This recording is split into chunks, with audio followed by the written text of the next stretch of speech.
type of issues that I struggled with was that, the breadwinner of the home, who was my adopted grandfather, we should say, he didn't really understand the whole dynamics in terms of proper parenting, maybe because of how he grew up in the home and that sort of thing.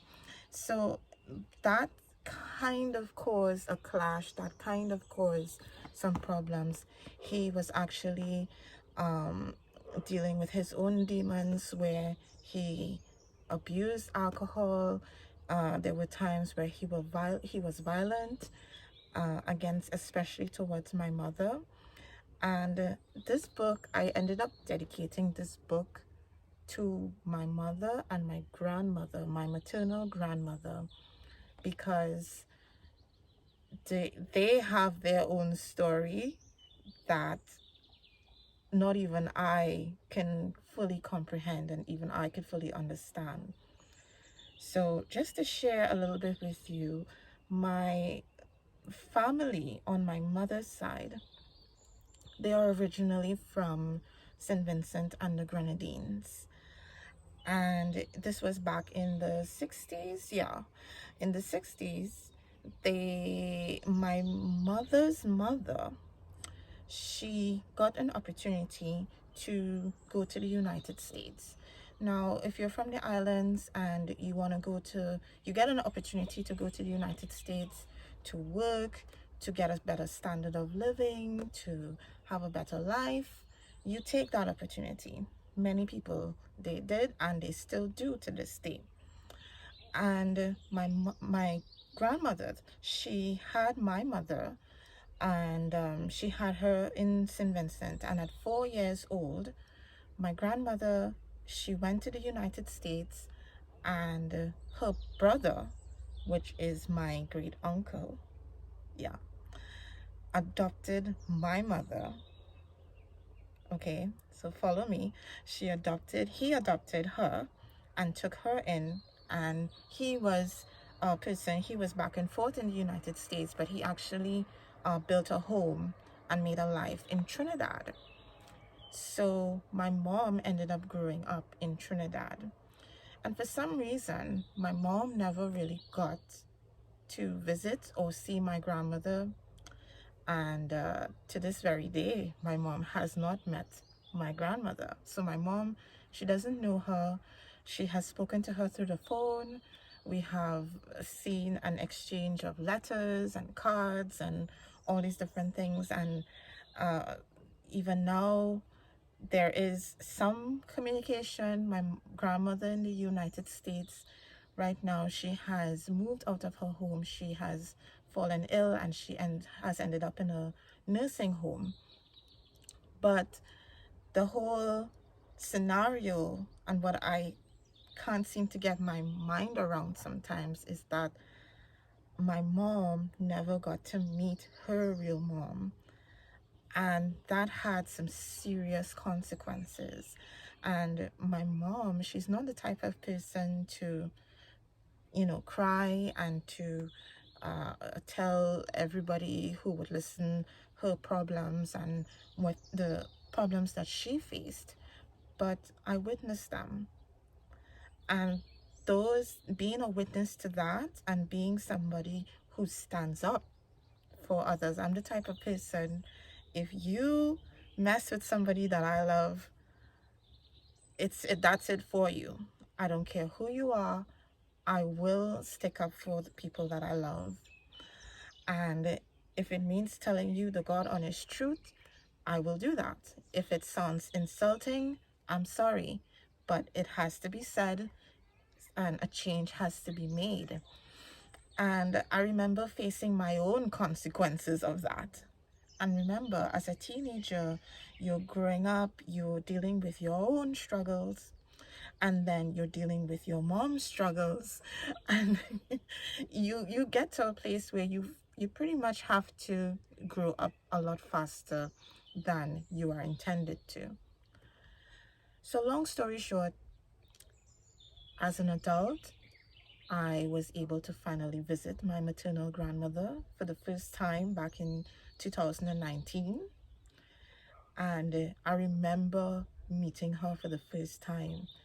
You wouldn't, I don't think anybody could capture in text, in speech, in print, in paint, in any way, the that moment, that moment of actually seeing her for the very first time and being there with her.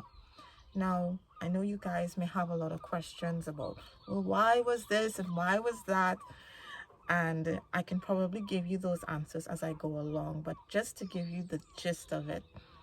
And I saw my mom as a woman growing up without her mom and under the rules and roof, even though he provided for us and he took very good care of us financially, and I thank him for that. He was not the best person to raise her. He was not the best person to raise us.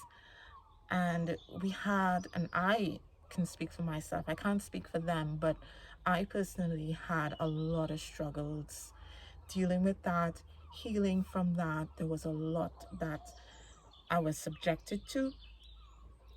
And, you know, since that time is gone, that time is gone. And we're here today.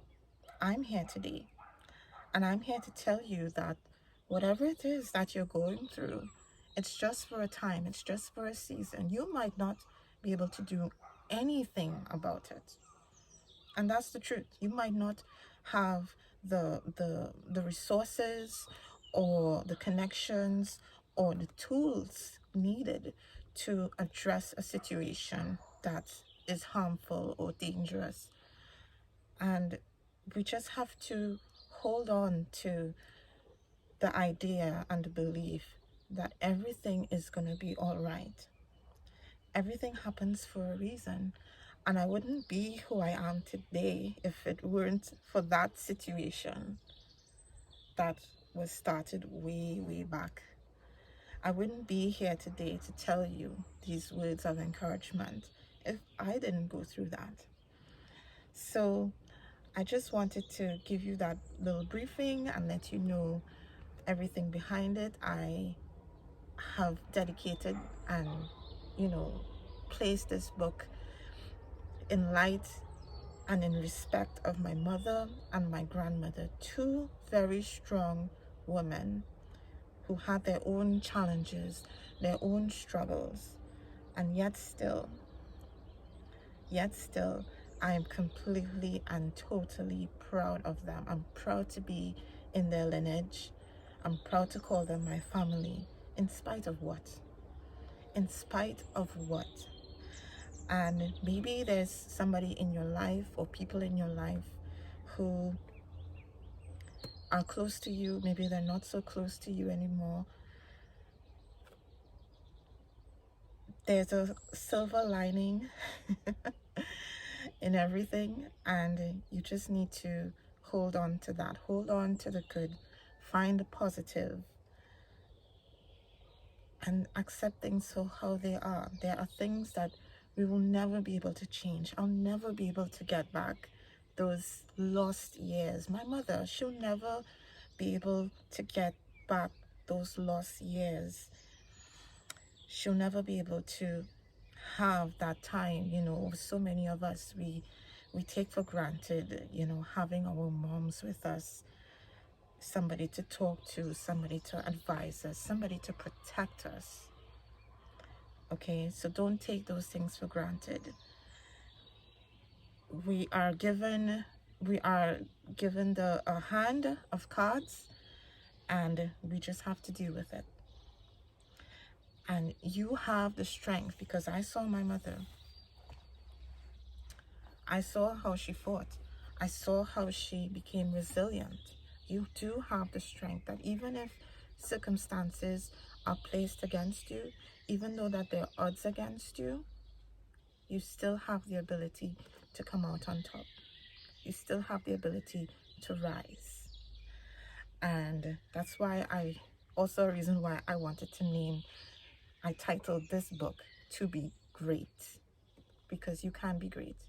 It doesn't matter what. So that's my message. Thank you so much for watching. Have a good day. Bye.